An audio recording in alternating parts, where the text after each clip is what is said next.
Hello everyone, welcome to Quantifiers. So in this session, I will be discussing the logical reasoning section of slot 2 of CMAT 2025. ठीक है, तो इसमें जो questions आए थे हमारे पास लॉजिकल रीजनिंग के, हम उसको डिस्कस करेंगे one by one. So let us start this session. So ये पहला क्वेश्चन हमारे पास है जो बेसिकली आप कह सकते हो डायरेक्शंस के ऊपर बेस्ड है. ठीक है, तो जब भी हम डायरेक्शंस की बात करते हैं यार, एक चीज का ध्यान रखना, डायरेक्शंस में हम लोग इस तरह से मार्क करते हैं नॉर्थ साउथ ईस्ट और वेस्ट को. ठीक है, नॉर्थ इस तरफ होगा, साउथ इस तरफ होगा, ईस्ट और वेस्ट इस तरफ आएंगे. अब अगर कोई पर्सन मान लीजिए नॉर्थ की तरफ जा रहा है ना, तो इस साइड पे उसका राइट होता है हमेशा, इस तरफ उसका लेफ्ट आएगा. ऐसे अगर कोई पर्सन लेफ्ट से ईस्ट की तरफ जा रहा है, तो इस तरफ उसका राइट बनता है और इस तरफ लेफ्ट आएगा. ऐसे अगर कोई साउथ की तरफ जा रहा है, तो उसका राइट इस तरफ आ जाएगा और लेफ्ट पोजिशन इस तरफ आएगी. The same is true for west also. कोई अगर वेस्ट जा रहा है तो राइट पोजीशन इस तरफ होगी, राइट साइड ये आएगी और लेफ्ट साइड ये आएगी. ठीक है, तो जब ये हम सॉल्व करेंगे तो हमें ये चीज का ध्यान रखना है यहाँ. अब क्या दे रखा है हमें यहाँ पे, first of all a cat runs 20 metres towards east. ठीक है जी, तो कैट पहले ईस्ट की तरफ जा रही है 20 मीटर्स. सो लेट्स से ये 20 मीटर्स कवर किए. ठीक है, उसके बाद टर्न्स टू द राइट. अब अगर ईस्ट जा रही है तो ईस्ट का मतलब राइट इस तरफ होगा. ठीक है, तो राइट इस तरफ आएगा इसका, तो इस तरफ आएगा तो फिर कितना चल रही है इसके बाद, रन्स 10 मीटर्स. अब इस तरफ को ये 10 मीटर्स आएगी, नीचे की तरफ ये 10 मीटर्स आएगी, ये 10 मीटर आ गई यहां तक. And turns to the right. अब देखो, अगर इस तरफ आ रही है तो लेफ्ट की तरफ जा, सॉरी साउथ की तरफ जा रही है. जब साउथ जाएगी तो राइट जो आएगा वो इस तरफ आएगा, मतलब इस साइड उसका राइट आएगा. टर्न्स टू राइट, तो इस तरफ को टर्न करेगी वो. ठीक है, इस तरफ टर्न करेगी एंड रन्स 9 मीटर्स. इस तरफ टर्न करके 9 मीटर रन करेगी. ठीक है, 9 मीटर इस तरफ उसने रन किया. अब वो वेस्ट जा रही है और लेफ्ट टर्न करेगी. अगर वेस्ट जा रही है तो लेफ्ट इस तरफ आएगा इसका. ठीक है, तो मतलब इस तरफ को अब जाएगी 5 मीटर. ठीक है, इस तरफ आ रही है, it is running for 5 metre now. तो ये 5 मीटर इस तरफ आ गई. अगेन ये साउथ की तरफ जा रही है and turns to the left.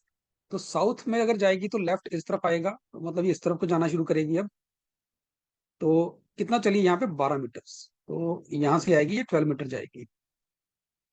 ठीक है, मतलब इस बार अब ये जो कैट है ये अब मूव कर रही है टुवर्ड्स ईस्ट. ठीक है, 12 मीटर ये ईस्ट आ गई. And finally turns to the left. अब ईस्ट जा रही है तो लेफ्ट उसका इस तरफ आएगा. इस तरफ को जब जाएगी मतलब दोबारा से ये नॉर्थ की तरफ जाना शुरू कर देगी. ठीक है, तो इस तरफ को जाएगी अब ये, और ये चली 6 मीटर, यहाँ कहीं आएगी 6 मीटर पे. अब क्वेश्चन ये नहीं कह रहा कि कितना डिस्टेंस ट्रेवल किया इसने. अगर क्वेश्चन को ध्यान से देखो तो ये कह रहा है कि अब जो कैट की फाइनल डायरेक्शन है वो किस तरफ है. ठीक है, तो यहाँ पे इंपॉर्टेंट ये, अगर ये नंबर मैंने ना लिखे होते ना तब भी काम चल जाता. जो 20 10 9 5 वगैरह है, अगर ये ना भी लिखते तब भी हमारा काम बन जाता है इसमें. सो क्वेश्चन पूछ रहा है कि फाइनली वो किस डायरेक्शन की तरफ जा रही है. So the cat is now moving towards the north direction. So option C आपका आंसर यहाँ पे बन जाएगा. ठीक है, डायरेक्शंस के questions, blood relation questions generally easy रहते हैं पेपर के अंदर. ठीक है, तो इनको जरूर आपको अटेम्प्ट करना चाहिए. Let's see the next question now. अब यहाँ पे बोल रहा है इस क्वेश्चन में that how many such pairs of digits are there in this number, each of which has as many digits between them in the number as after arranging the digits in the descending order. Right. तो यहाँ पे ऐसे कितने, इस number में अगर मैं मान लीजिए यहाँ नंबर लिख दूं, पहले नंबर है 831462 9, ये नंबर है मेरे पास. ठीक है, इस नंबर में ऐसे कितने डिजिट्स के पेयर्स होंगे आपके पास जिनके बीच में उतने ही डिजिट्स होंगे जितने, अगर मैं इस नंबर को डिसेंडिंग ऑर्डर में अरेंज कर दूं, डिक्रीजिंग ऑर्डर में अरेंज कर दूं, तब भी उनमें उतने ही नंबर्स होने चाहिए, उतने डिजिट्स होने चाहिए उस पेयर के अंदर. तो बेसिकली जैसे मान लीजिए यहाँ पे मैं एग्जांपल से मैं बता रहा हूँ, जैसे 8 और 4 के बीच में यहाँ पे 2 डिजिट्स आ रहे हैं, 3 और 1. तो देखना ये है कि अगर मैं इसको डिसेंडिंग ऑर्डर में अरेंज करता हूँ, क्या फिर भी 8 और 4 के बीच में 2 ही डिजिट्स आएंगे. अगर 2 ही आएंगे डिजिट्स तो मतलब 8 और 4 का एक पेयर बन जाएगा.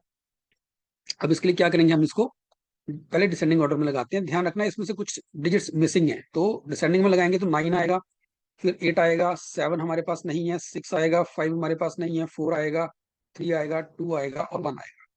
अब मुझे one by one her digit को चेक करना पड़ेगा फटाफट से। देखो 8 से स्टार्ट करो, 8 और 3 चेक करो, कंसेक्यूटिव है, यहाँ कंसेक्यूटिव नहीं है तो ये पेयर नहीं बन सकता। 8 और 1 में एक एक डिजिट 3 आ रहा है, बट यहाँ पे 8 और 1 के अंदर बीच में बहुत सारे डिजिट्स आ रहे हैं, 4 डिजिट्स आ रहे हैं, तो ये भी नहीं बन सकता। 8 और 4 में यहाँ पे 2 डिजिट्स आ रहे हैं, यहाँ पे 8 और 4 में एक ही डिजिट आ रहा है, अगर यहाँ 2 आते हैं तो ये मेरा एक पेयर बन जाता। 8 और 6 में 3 डिजिट्स हैं, यहाँ ये कंसेक्यूटिव है, ये भी नहीं बनेगा।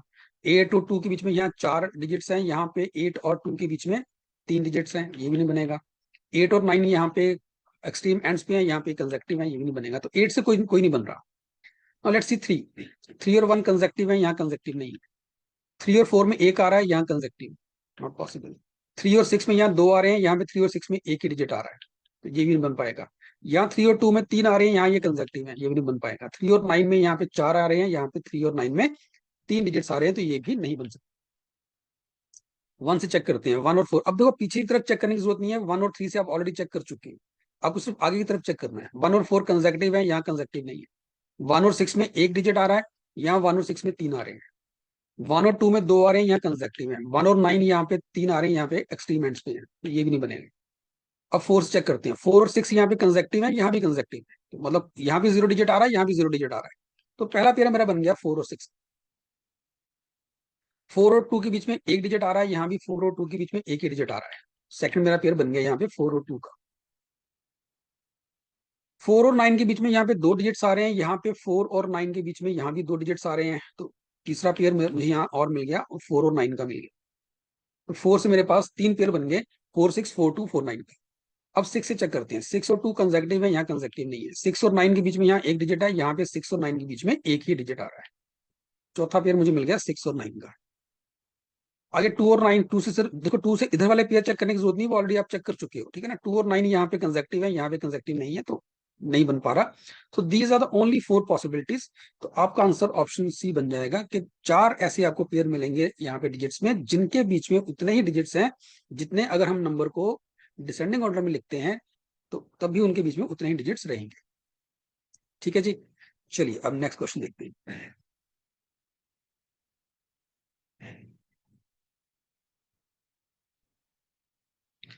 ऑलराइट, अब इस क्वेश्चन में ये बोला जा रहा है that 4 pair of words are given below, out of which the words in the 3 pairs bear a certain common relationship. Now we have to choose the pair in which the words are differently related. ठीक है जी, तो हमारे पास देखो pair दे रखे हैं, waist, belt, neck tie, wrist band, shoe laces, right. देखो अब ये क्वेश्चन ना बड़े इजी रहते हैं आपके पास, और अगर बात करूं तो अगर एक्चुअल एग्जामिनेशन में आप बैठे हो तो हार्डली इसको करने में 10-15 सेकंड से ज्यादा का टाइम नहीं लगता है, ठीक है, ऐसे क्वेश्चन में। अब बड़ा सीधा सीधा रिलेशन है, वेस्ट बेल्ट। अब जो बेल्ट है वो हम अपनी वेस्ट के अराउंड बांधते हैं उसको, ठीक है ना, तो बेसिकली ह्यूमन बॉडी के ऊपर वो बांधी जाती है, किसी बॉडी पार्ट पे बांधी जाती है। नेक टाई, टाई हम ऑब्वियसली बात है नेक में बांधते हैं, ठीक है, और neck is again a human body part, ठीक है। बैंड हम रिस्ट पे बांधते हैं, wrist is again human body part, right. Laces जो है वो शूज को बांधता है ना, shoe is not a human body part, ठीक है। तो बेल्ट, वेस्ट, टाई, नेक, अब ये बेल्ट, टाई और बैंड ऐसी चीजें हैं जो हम अपने बॉडी के ऊपर बांधते हैं, लेकिन लेसिस जो है वो शूज के ऊपर बांधे जाते हैं। Shoe is not a body part, so option D आपका बन जाएगा, ये डिफरेंट है। ठीक है जी, let's now move to the next one.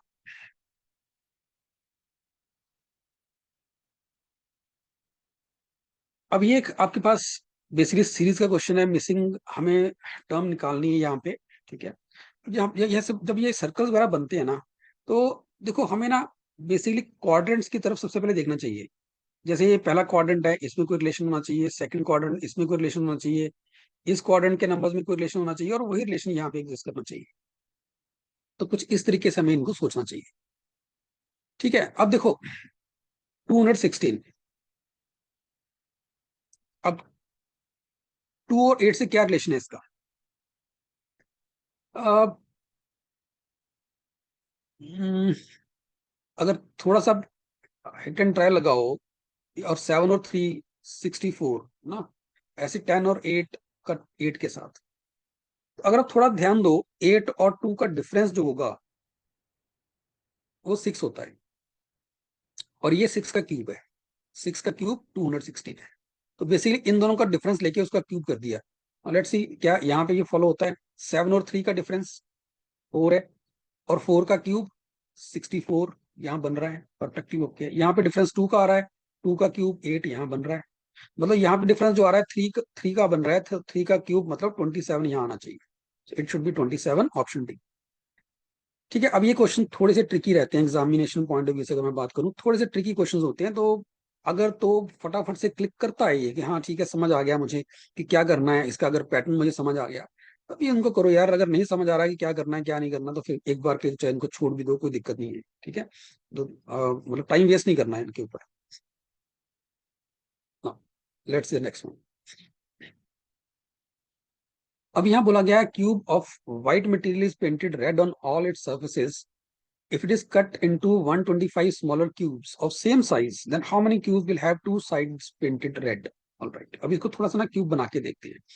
देखो पहली बात तो ये है कि मान लो कि हम इसको 125 स्मॉलर क्यूब्स में डिवाइड कर रहे हैं, तो मान लो जो ओरिजिनल क्यूब है उसकी डायमेंशंस जो थी लेट्स से वो 555 की थी ना, तभी 5 × 5 × 5 125 क्यूब बनेंगे आपके पास। 125 जो है दैट इज 5 × 5 × 5।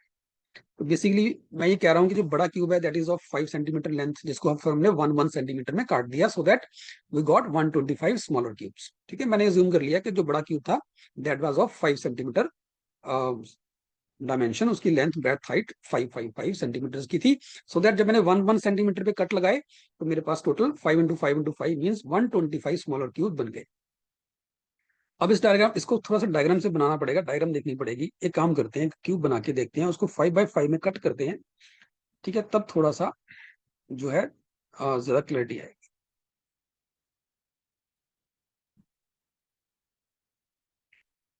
थोड़ा सा टाइम लगेगा इस पे।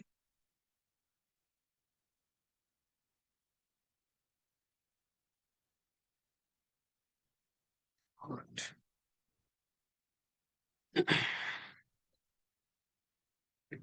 देखो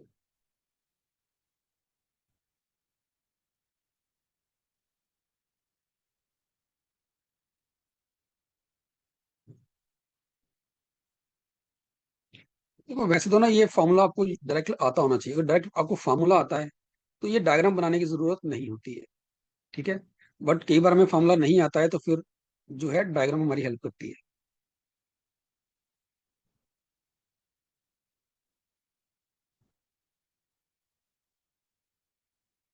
तो बेसिकली मैंने 3 फेसेस बनाए हैं यहाँ पे। ठीक है, 5 बाय 5 के क्यूब्स पे बन रहे हैं। जो साइड वाले केसेस हैं वो ऑब्वियसली बात है 3 डायमेंशनल फिगर है, तो 2 डायमेंशन के ऊपर वो क्लियर इतना नहीं आने वाली।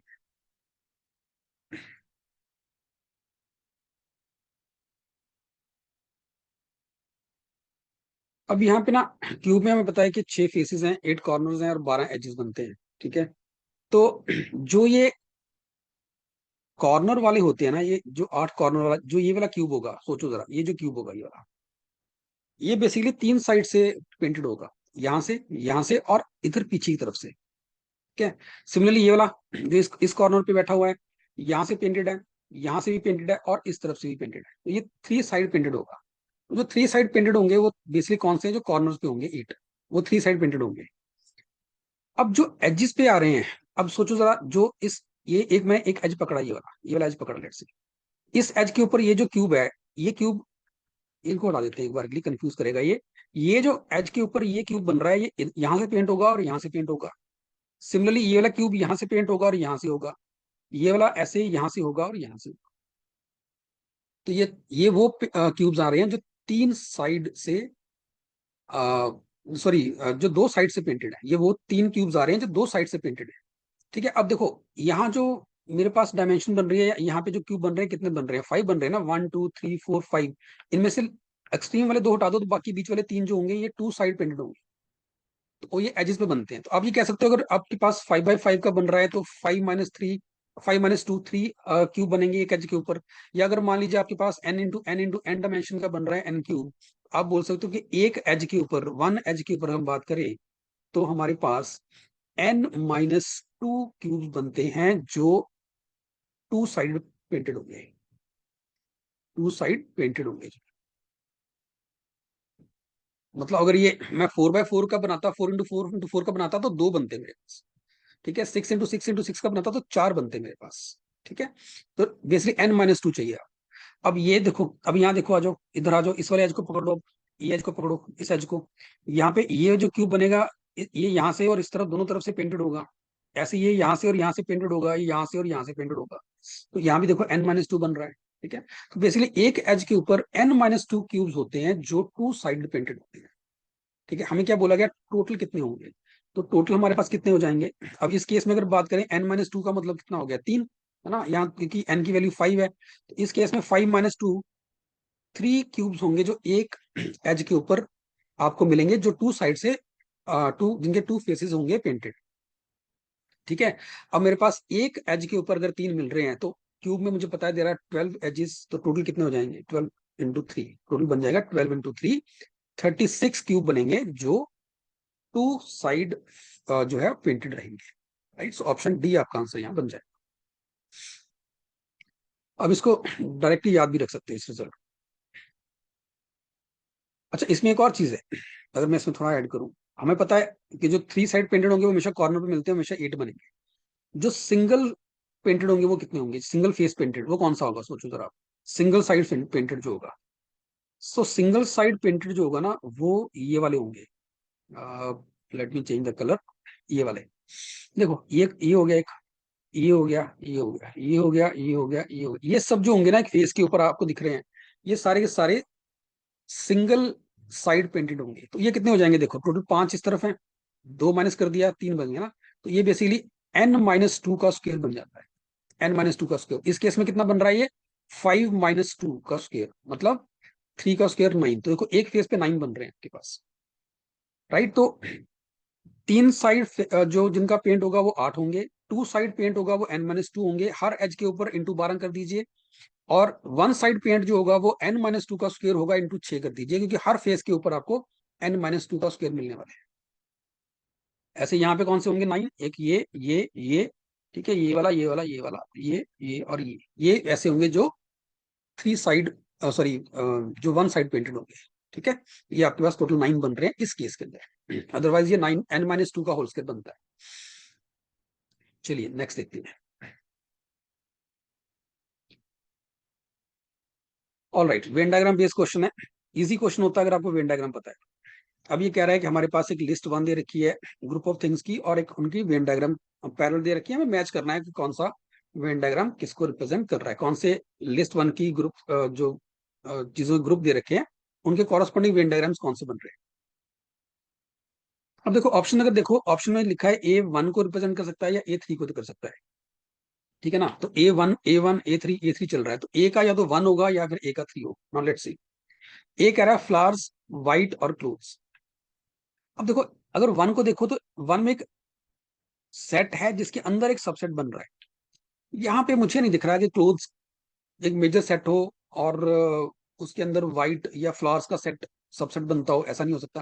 देखो बड़ी सीधी सी बात है, इसको ऐसे सोचो, सारे फ्लावर्स व्हाइट नहीं होते।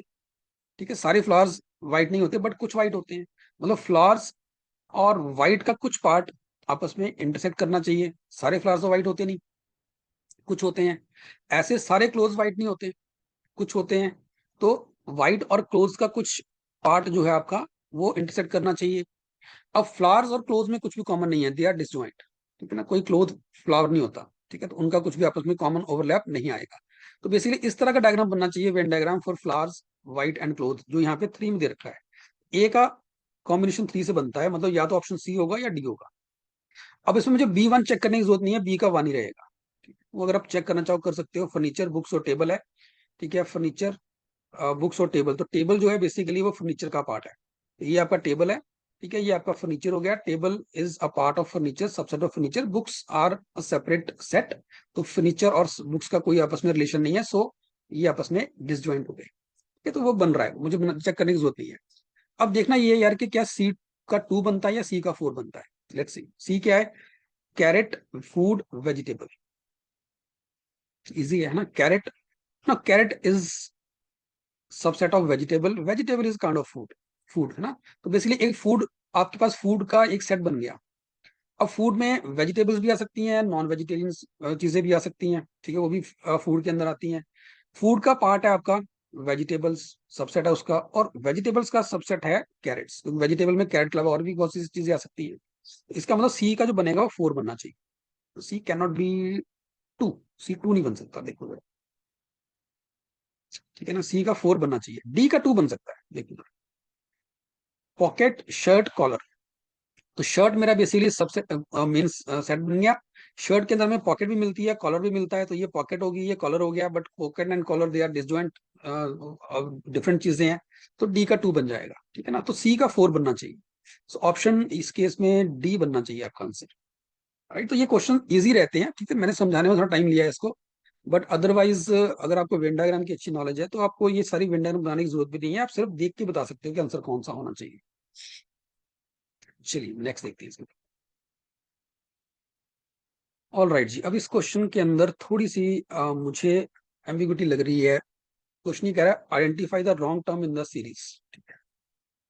देखो, अब जो सीरीज दे रखी है 69, 55, 26, मुझे नहीं पता ये क्वेश्चन मतलब इसमें कोई टाइपिंग एरर या क्या है, बट जो ऑफिशियल आंसर है वो 5 है। ठीक है, 5 नहीं बनता किसी भी तरीके से, 5 बनाने का तरीका बड़ा अलग सा है, मतलब बड़ा डिफरेंट सा वे है 5 बनाने का। ठीक है, तो 5, इसका आंसर 5 रॉन्ग टर्म कौन सी सीरीज में 5 दे रखा आंसर इसका ऑफिशियल जो है।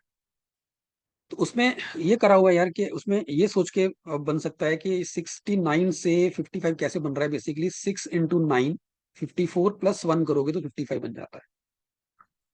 आगे 55 से 26 कैसे बन रहा है, 5 × 5, 25 प्लस 1, ये 26 बन जाता है।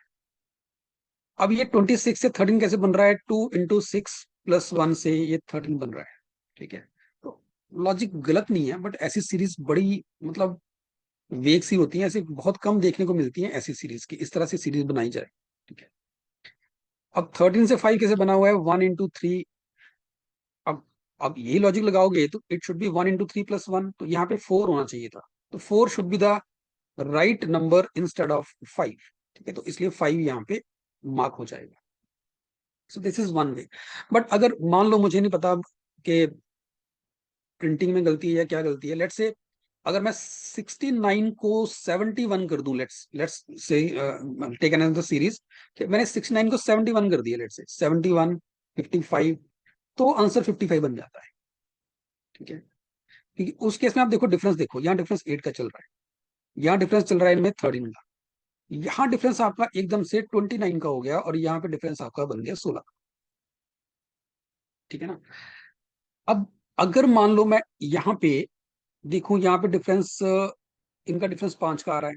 अगला डिफरेंस अगर मैं यहाँ पे 6 का रख के यहाँ पे 29 की जगह 19 कर दूं, ठीक है, मतलब यहाँ मैंने लिखा 5, 13, ठीक है, और 26, और यहाँ पे 19 के डिफरेंस से अगर 45 कर दूं और फिर 71 कर दूं, देन यू विल सी कि यहाँ डिफरेंस 8 का बन रहा है, यहाँ पे डिफरेंस 13 का बन रहा है, यहाँ पे डिफरेंस 19 का बन रहा है, और यहाँ पे डिफरेंस बन रहा है 26 का। ठीक है, तो ये अब ये परफेक्ट बन सकता है। देखो अब यहाँ डिफरेंस, इनका डिफरेंस 5 का हो गया, यहाँ डिफरेंस 6 का हो गया, यहाँ डिफरेंस 7 का हो गया, सिमिट्री बन गई आपके पास। सिमिट्री बन गई मतलब ये 55 नहीं होना चाहिए था, यहाँ पे 45 होना चाहिए था, उस केस में मेरा आंसर 55 बन जाता। तो मुझे नहीं पता अब इसमें मतलब कुछ गड़बड़ है कि 69 की जगह 71 लिखना चाहता था एग्जामिनर, ठीक है, या फिर वाकई 69 से बनाई है सीरीज। फिर तो यही लॉजिक लगेगा आपका, फिर तो यही लॉजिक चल पाएगा, और कोई लॉजिक यहाँ बन नहीं रहा 5 बनाने के लिए। ठीक है, जो उनका ऑफिशियल आंसर था। चलिए नेक्स्ट देखते हैं इसको।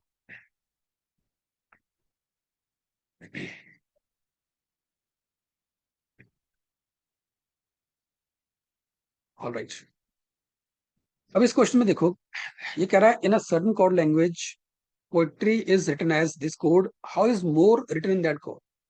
अब देखो, पहली बार जब क्वेश्चन पढ़ा मुझे लगा शायद इसमें भी कोई गलती है, क्योंकि यहाँ पे आपके पास 6 लेटर्स हैं, तो यहाँ पे आपके पास 7, कोड में 7 लेटर्स हैं। लेकिन फिर जब क्वेश्चन और ऑप्शन देखा कि क्वेश्चन में भी 4 लेटर्स हैं और ऑप्शन में भी आपको एक लेटर एक्स्ट्रा मिल रहा है, 5 मिल रहे हैं। यहाँ वर्ड में 6 लेटर्स हैं, ठीक है ना, लेकिन कोड में 7 हैं। यहाँ वर्ड में 4 हैं और ऑप्शन में सबके पास 5-5 लेटर्स हैं। तो इसका मतलब गड़बड़ नहीं है, पैटर्न तो ठीक ही होगा। ठीक है, तो लेट्स सी कि क्या पैटर्न बन सकता है। इसको पहले क्रैक करना पड़ेगा। देखो मैं हमेशा कहता हूँ यार कि आप जहां तक हो सके पोजीशंस को जरूर याद रखो। लेटर्स की जो पोजीशंस है ना, उनको जरूर आप याद रखो।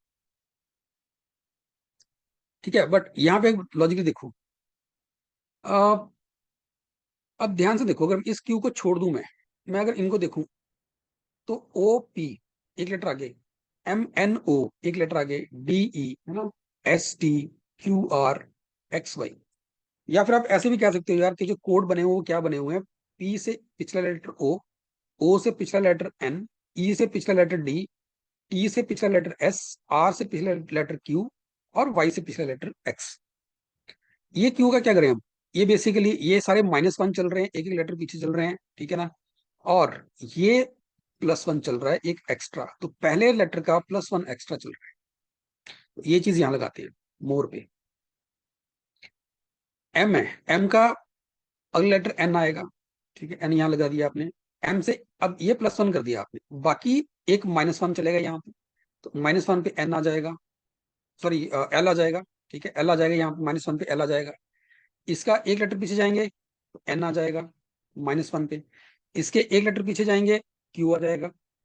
इसके एक लेटर पीछे जाएंगे तो डी आ जाएगा। So it should be N L N Q D. ठीक है, जो ऑप्शन 4 में दे रखा है मुझे, और यही आपका आंसर बनता है यहाँ पे। ठीक है, सो बेसिकली अगर 4 लेटर्स का वर्ड दे रखा है और 5 लेटर के मुझे कोड दे रखे हैं ऑप्शंस के अंदर, तो मतलब कुछ ना कुछ तो एक एक लेटर को 2 बार कोड किया हुआ है। तो वही चीज आपकी पोइट्री और जो भी उसका कोड दे रखा था उसके अंदर भी हो रखी है। ठीक है, थोड़ा सा ध्यान देने वाली चीज थी। क्वेश्चन ये थोड़ा सा ट्रिकी था ये। चलिए नेक्स्ट देखते हैं। अब ये क्वेश्चन आपका ब्लड रिलेशंस के ऊपर है। मुझे जनरली ये क्वेश्चंस कभी भी ऐसा नहीं लगा कि डिफिकल्ट होते हैं। अब हम इनको करने का तरीका यही होता है यार कि आप एक ना फैमिली ट्री बनाओ, जब भी ऐसा क्वेश्चन आता है फैमिली ट्री बनाओ यहाँ। तो pointing towards a lady in a picture, Purnima ने क्या बोला, Purnima said that she is the mother of Neha whose father is my son. Father किसका, नेहा का father. She is the mother of Neha whose father, तो यहाँ हुज भी नेहा के लिए चल रहा है, इज माय सन। ठीक है, तो एक फैमिली ट्री बनाते हैं सिंपल सा, कि नेहा यहाँ पे है,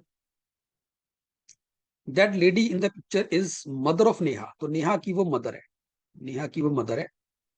जिसका फादर, किसका फादर, किसकी बात हो रही है, नेहा के फादर की बात हो रही है, तो नेहा का जो फादर है, अब क्या मतलब बन गया कि नेहा की जो मदर है जिसके बारे में बात हो रही है, और नेहा का जो फादर है, तो मतलब ये दोनों आपस में हस्बैंड वाइफ हो गए। ठीक है, और वो लेडी पूर्णिमा क्या बोल रही है, पूर्णिमा कह रही है that she is the, she किसके लिए यूज कर रही है, इसके लिए, मदर के लिए, she is the mother of Neha whose father is my son. तो ये जो बंदा जो इसका नेहा का फादर है, इज सन ऑफ पूर्णिमा, तो पूर्णिमा का बेटा है। तो question is asking how is Purnima related to the lady in the picture. Obvious सी बात है, जो लेडी है that is the wife of Purnima son. ठीक है, तो पूर्णिमा जो होगी उसकी मदर इन लॉ बनेगी। सो option D will be the right answer. बहुत इजी क्वेश्चन था। ऐसे क्वेश्चन जब भी आ रहा है यार एग्जाम में, करने लायक होते हैं। बस आप जो स्टेटमेंट दे रखी है उसके बेसिस पे आप फैमिली ट्री बनाने की कोशिश करो। चलिए हम नेक्स्ट देखते हैं।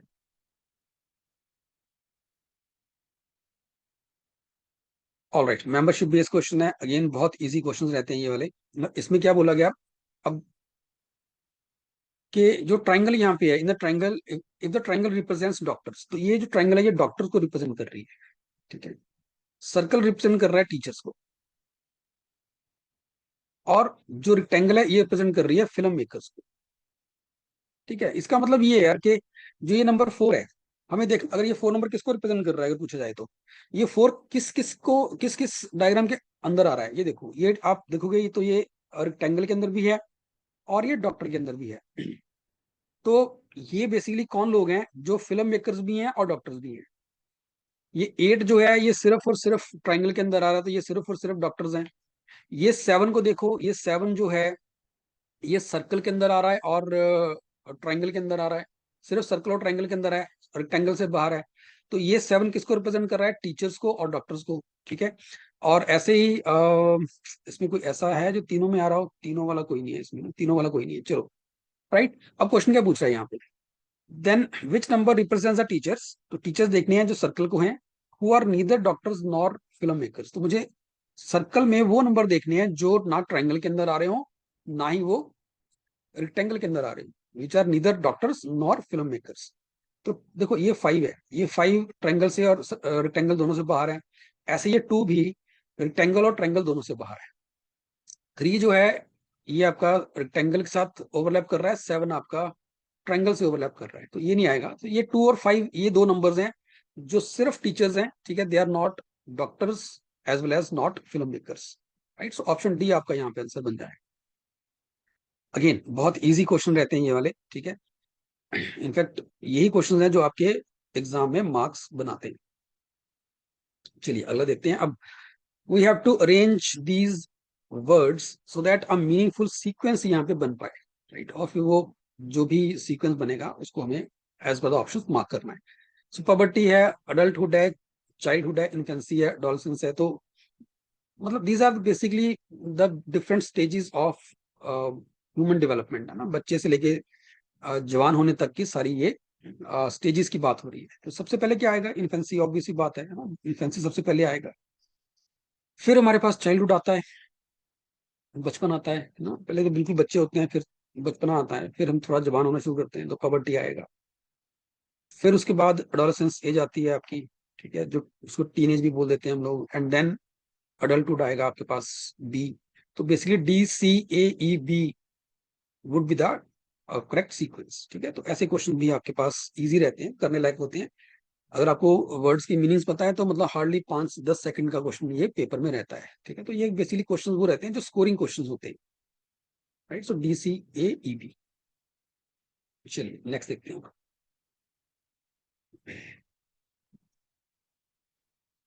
ऑल राइट, अब ये डाइस प्रॉब्लम जो रहती है ना, इनको कोशिश करो अगर तो, देखो इनमें हाथ आपका अच्छा है, लॉजिक आपका अच्छा है, तभी इनको अटेम्प्ट करो, नहीं तो जनरली इसको पेपर में छोड़ भी देते हो तो कोई दिक्कत नहीं है, ठीक है, ध्यान रखना है इस चीज का। बट हम यहाँ पे इसको डिस्कस करेंगे because this one is actually an easy problem. तो ये कह रहा है dice is thrown 3 times and its 3 different positions are given below. Alright, the number on the face opposite the face showing 3 is. अब देखो ये ना, ये क्वेश्चन बहुत इजी है, इसमें आपको कुछ भी नहीं करना चाहिए, क्योंकि 3 आपको तीनों डाइस के ऊपर दिख रहा है, ठीक है। तो 3 के ऑपोजिट कौन सा हो सकता है वो पूछा गया है। अब अगर यहाँ देखो यार, 1 और 2 3 के एडजेसेंट फेसेस पे आ रहे हैं, तो 1 and 2 can not be the opposite to 3। तो 3 के ऑपोजिट 1 नहीं हो सकता, 2 नहीं हो सकता, ठीक है। ऑब्वियसली बात है, 3 के ऑपोजिट 3 तो हो ही नहीं सकता, उसको तो पहले रिजेक्ट कर दो। अगर आप सेकंड डायग्राम देखो तो 5 भी इसके एडजेसेंट फेस पे आ रहा है, तो 5 भी इसके ऑपोजिट नहीं हो सकता। लास्ट डायग्राम को देखोगे तो 4 इसके एडजेसेंट फेस पे आ रहा है, तो 4 भी नहीं हो सकता। बचा क्या? ना 1 ना 2 ना 5 ना 4, तो बचा क्या? सिर्फ 6 बचा आपके पास। तो 6 ये एक ऐसा नंबर होगा जो इसके ऑपोजिट फेस पे आएगा, ठीक है जी। ये इजी था, right. But her bar dice का क्वेश्चन इतना इजी है जरूरी नहीं है, तो इसको भी थोड़ा सा आपको कॉशियसली अप्रोच करना चाहिए। अगर क्लिक कर रहा है फटाफट से तो ठीक है, अदरवाइज इसको स्किप भी कर दोगे ऐसे क्वेश्चन को, कोई दिक्कत नहीं। अब ऐसा जो क्वेश्चन रहता है हमारे पास, ये थोड़ा सा कैलकुलेटिव होता है, ठीक है। Now it says that a clock is set right at 11 AM। तो इसमें आपको थोड़ा सा क्लॉक्स का जो आपका कॉन्सेप्ट है वो आपको आता होना चाहिए। तो ये कह रहा है clock is set right at 11 AM, ठीक है। The clock gains 12 minutes in a day. What will be the true time when the watch indicates 5 PM on the next day? Watch indicates, ध्यान दे देना, घड़ी दिखा रही है 5 PM 5 PM, एक्चुअल में 5 PM हुए नहीं है। क्वेश्चन में यही कह रहा है कि ट्रू टाइम कितना होगा उस टाइम ना। Clock is gaining 12 minutes। तो देखो अपनी कैलकुलेशन को थोड़ा सा इजी करने के लिए, मतलब लेट से मैं इसको मिनट्स में कन्वर्ट कर लेता हूँ। सब कुछ अगर मिनट्स में कन्वर्ट कर लेंगे तो थोड़ा सा मुझे लगता है कि इजी हो जाएगा, ठीक है। तो 24 hours इन मिनट्स होता है, 24 × 60 करोगे तो 1440 मिनट्स, ठीक है ना। तो ये एक्चुअल टाइम है। तो जब एक्चुअल में 1440 मिनट्स हुए हैं तो clock has already gain 12 minutes. इसका मतलब जब अब इसको ऐसे सोचो कि मेरे पास दो घड़ियां हैं, दो दो वॉचेज है मेरे पास, एक मुझे सही टाइम दिखा रही है, एक मुझे गलत टाइम दिखा रही है, जिसके बारे में बात हो रही है। तो 11 AM पे मैंने दोनों को सेट किया। जो तो ठीक टाइम दिखा रही है वो तो नेक्स्ट डे 11 AM पे, या 11 AM पे 11 AM ही दिखाएगी। लेकिन जो दूसरी गलत वाली है वो कितना दिखाएगी? वो 11 AM के बाद 12 मिनट आगे चली जाएगी, क्योंकि उसने 12 मिनट गेन कर ली। तो बेसिकली आप ये कह सकते हो कि जब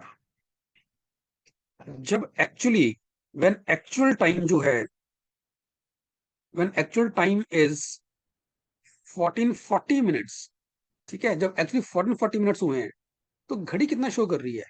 जो गलत घड़ी है, ठीक है, वॉच शोज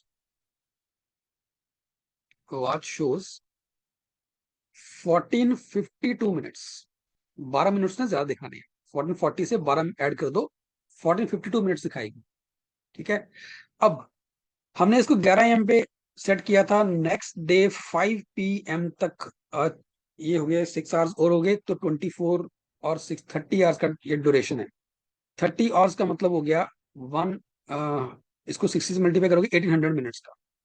तो अब ये जो 1800 मिनट्स है ना यार, ये एक्चुअल नहीं है, ये घड़ी जो गलत है ना वो दिखा रही है। तो इस टाइम पे घड़ी ने कितना शो किया? 1800 मिनट्स। राइट, तो मुझे यहाँ पे यूनिटरी मेथड लगाना पड़ेगा कि जब एक्चुअल टाइम 1440 मिनट्स है तो घड़ी शो करती है 1452। अब इसको उल्टा सोचते हैं, इसको यूनिटरी मेथड को उल्टा लगाते हैं कि जब व्हेन वॉच शोज 1452 मिनट्स, तो उस वक्त एक्चुअल टाइम जो हुआ है, उस वक्त जो एक्चुअल टाइम हुआ है, दैट इज 1440 मिनट्स। ठीक है ना? जब घड़ी ने आपको 1452 मिनट शो किया तो एक्चुअल टाइम 1440 मिनट्स हुआ है। अब यहाँ पे घड़ी शो कर रही है 1800 minutes. This is not the exact time, ये घड़ी शो कर रही है। So when watch shows 1800 minutes, actual time जो उस टाइम पे हुआ है,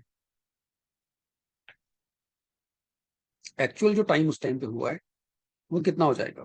1440 डिवाइड बाय 1452 इंटू 1800। अब इसको सिंप्लीफाई करोगे ना तो ये अराउंड 1785 कुछ इस तरह से आता है, 1785.12 कुछ इस तरह के मिनट्स आएंगे आपके पास, इतना कराता है।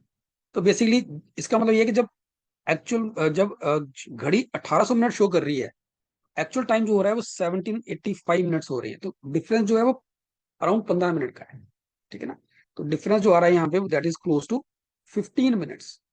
15 मिनट का डिफरेंस आ रहा है, मतलब एक्चुअल में घड़ी इस टाइम तक। अब हुआ ये है कि एक्चुअल टाइम हुआ है 1785 मिनट्स तब तक, लेकिन घड़ी ने शो कर दिए 1800 मिनट्स, तो घड़ी 15 मिनट ज्यादा शो कर रही है। ठीक है, तो घड़ी 15 मिनट ज्यादा शो करने का मतलब है कि अगर घड़ी कह रही है कि 5 बज चुके हैं, तो मतलब वो 15 मिनट आगे है। 15 मिनट आगे होने का मतलब है एक्चुअल टाइम जो होगा वो 4:45 होगा। 45 मिनट्स पास्ट 4 आपका आंसर बनना चाहिए। ठीक है, option C will be the right answer. चलिए, थोड़ा सा कैलकुलेटिव क्वेश्चन रहता है, ये वाला टाइम हो तो जरूर अटेम्प्ट करना चाहिए। ठीक है, but not in the first round. First round में इसको चाहे स्किप कर सकते हो। फर्स्ट राउंड में आपको वही क्वेश्चन देखने हैं जो मतलब 15-15 20-20 सेकंड के अंदर हो रहे हैं। अब ये आपका क्वेश्चन जो है ये सर्कुलर अरेंजमेंट बेस्ड क्वेश्चन है। LMNOPQR they are sitting around a circular table facing the centre. O is sitting between L and R, Q is sitting second to the right of R, P is second to the right of Q and so on। तो हमें यहाँ पे एक circular arrangement बनानी है, तो मैंने यहाँ पे क्या किया, एक सर्कल बना लिया। ठीक है, इसमें LMNOPQR 7 लोग हैं यहाँ पे। तो 1 2 3 4 5 6 7 पोजीशन मार्क कर देंगे। ठीक है, अब देखो they are facing the centre. ये लोग सेंटर फेस कर रहे हैं, तो जो बंदा यहाँ बैठा है वो सेंटर की तरफ देख रहा है, जो यहाँ बैठा है वो भी सेंटर की तरफ देख रहा है, जो यहाँ बैठा है वो भी सेंटर की तरफ देख रहा है। तो जब ये लोग सेंटर की तरफ देखते हैं ना, तो इनके राइट और लेफ्ट किस तरह से होंगे? इसको आप ऐसे सोचो यार कि आप लोग अपने घर पे लेट से डाइनिंग टेबल के अराउंड बैठे हो। ठीक है, तो इसको ऐसे सोचो आप। तो आपका राइट लेफ्ट किस तरफ होगा? मान लो आप यहाँ बैठे हो, दिस इज योर पोजीशन। तो आप अगर टेबल पे बैठे हो, ठीक है, खाना खा रहे हो, your right should be on this side, left इस तरफ होना चाहिए। ऐसे जो पर्सन यहाँ बैठा हुआ है उसका राइट इस तरफ होना चाहिए, लेफ्ट इस तरफ होना चाहिए। जो पर्सन यहाँ बैठा हुआ है उसका राइट इस तरफ होना चाहिए और लेफ्ट इस तरफ होना चाहिए। ऐसे ही होगा। ठीक है, तो इसको इस तरह से हम सोचेंगे। चलिए, अब अब यहाँ पे स्टार्ट कहीं से भी करो, डजेंट मैटर। ठीक है, अब यहाँ कह रहा O is sitting between L and R, तो वो किसी तरफ भी हो सकता है। लेट से आर को आपने यहाँ बिठा दिया, लेट से, ठीक है, O is sitting between L and R। तो ओ इधर होगा तो एल इधर हो जाएगा, ओ इधर होगा तो एल इधर हो जाएगा, कुछ भी हो सकता है। ठीक है, मतलब अब ये फर्क नहीं पड़ता कि आप कहाँ से स्टार्ट कर रहे हो, आप आर को यहाँ बिठा दो, सर्कुलर में फर्क नहीं पड़ता, आर को यहाँ बिठा दो, कोई फर्क नहीं पड़ने वाला उससे। ठीक है, तो मैंने लेट से आर को यहाँ बिठा दिया, और उसने बोला है O is sitting between L and R, तो ओ यहाँ आ गया, एल यहाँ आ गया, या फिर ओ यहाँ आ गया तो एल यहाँ आ गया। Now it says Q is second to the right of R. अब आर का राइट इस तरफ आएगा यार, आर का राइट इस तरफ आएगा, and Q is second to the right of R, तो Q is second to the right of R मतलब फर्स्ट ये हो गया, सेकंड ये हो गया, this position should be of Q, it should not be of L. तो मतलब ये जो सेकंड वाला केस बनाया था वो गलत हो जाएगा, ये वाला केस नहीं बन सकता यहाँ पे, यहाँ क्यू आएगा, तो यहाँ पे क्यू आएगा, इसका मतलब एल और ओ इस तरफ आएंगे। So O is sitting between L and R बना दिया, Q is sitting to the right of R भी हो गया, and P is second to the right of Q. अब क्यू यहाँ बैठा तो इसका राइट इस तरफ आएगा, ठीक है, and P is sitting second to the right of Q, तो ये छोड़ दो, तो ये पी की पोजीशन आ गई आपके पास। Next says N is not the immediate neighbour of R. अब दो ही पोजीशन बचती है कि ये पोजीशन बची हुई है और ये बची हुई है, तो N is not the immediate neighbour of R, तो एन यहाँ आना चाहिए। अब बचा कौन हमारे पास, एल एम, एम बच गया तो एम यहाँ आ जाएगा। So this is the complete arrangement. अब क्वेश्चन कह रहा है which the following statements are correct. Option A कह रहा है P sits opposite to N, नहीं जी वो एडजेसेंट है, फर्स्ट गलत है। L sits exactly between O and P, yes, L जो है वो ओ और पी के बीच में है, सो बी ऑप्शन बन गया, बी स्टेटमेंट ट्रू है। सी कह रहा है M is third to the left of N. अब एन का राइट इस तरफ होगा, लेफ्ट इस तरफ होगा, M is third to the left of N, तो नहीं वो थर्ड नहीं है, वो फर्स्ट सेकंड है, ठीक है ना, फर्स्ट ये हो गया क्यू, सेकंड एम हो गया, तो एम जो है is second to the left of N, not third, तो ये गलत है। डी कह रहा है R is second to the right of L. अब एल का जो राइट होगा इस तरफ होगा, तो R is second to the right of L, yes, first ये हो गया इसके राइट पे, सेकंड आर हो गया, तो ये भी ठीक है। So B and D statements are true, option 4 या option D will be the right answer. ठीक है, तो ये क्वेश्चन भी इजी रहते हैं। आपको लीनियर सर्कुलर अरेंजमेंट्स में अगर पता है कि अगर खास करके सर्कुलर के अंदर अगर हम सेंटर की तरफ फेस कर रहे हैं तो राइट लेफ्ट किस तरफ होना चाहिए, और केवल क्वेश्चन ऐसा भी आता है यार कि away from the centre, they are facing away from the centre, उल्टा हो जाए। ठीक है, तो वहां पता होना चाहिए कि कौन, अगर अगर सेंटर से दूर दूसरी तरफ देख रहे हो आप लोग, तो आपका राइट लेफ्ट किस तरफ होगा। अगर आपको ये डायरेक्शन में राइट लेफ्ट अगर आपको पता है तो जनरली ये क्वेश्चंस मुश्किल नहीं होते। यहाँ गलती सिर्फ ये होती है कि हम कई बार राइट लेफ्ट पोजीशंस को गलत मार्क कर देते हैं, ठीक है, तो वहां पे गलतियां हो जाती है। चलिए, दिस वन राइट। अब ये कह रहा है choose the correct word from the given alternatives which bear the same relationship to the third word as the first two. ठीक है, तो हमें ये देखना है यार, जो अनीमिया और ब्लड में जो रिलेशन है, अनार्की और अनार्की का रिलेशन किसके साथ हो सकता है। बेसिकली एनीमिया क्या है, इट इज द जिसको कहते हैं ब्लड में, है ना, ब्लड का डिसऑर्डर है बेसिकली, है ना, ब्लड का डिसऑर्डर है ये, ब्लड में कोई खराबी है तो अनीमिया होता है, राइट। अनार्की क्या है, अनार्की बेसिकली कब होगा, जब गवर्नमेंट नहीं होगी ना, basically anarchy is associated with the government in the same way कि गवर्नमेंट, अगर गवर्नमेंट नहीं है ना, लॉ नहीं है, रूल ऑफ लॉ नहीं है, तो वहां पे अनार्की हो जाएगी, राइट। ऐसे ब्लड में डिसऑर्डर होता है तो अनीमिया हो जाएगा, अगर गवर्नमेंट में डिसऑर्डर होता है तो अनार्की हो जाएगा। सो ऑप्शन सी आपका आंसर यहाँ बन जाएगा। ठीक है जी, अगेन क्वेश्चन मुश्किल नहीं था ये वाला, एंड आई होप ये मेरे ख्याल से इस पेपर का लास्ट ही क्वेश्चन होना चाहिए। यस, सो हमने इसमें जो स्लॉट 2 के जो क्वेश्चन थे, जो लॉजिकल रीजनिंग है, हमने इस पूरे इस वीडियो के अंदर उनको डिस्कस किया। आई होप कि जो भी हमने डिस्कशन किया है सारे क्वेश्चंस आपको समझ आए होंगे। अगर आपको ये वीडियो अच्छा लगा तो प्लीज इसको लाइक जरूर कर दीजिएगा। Thank you.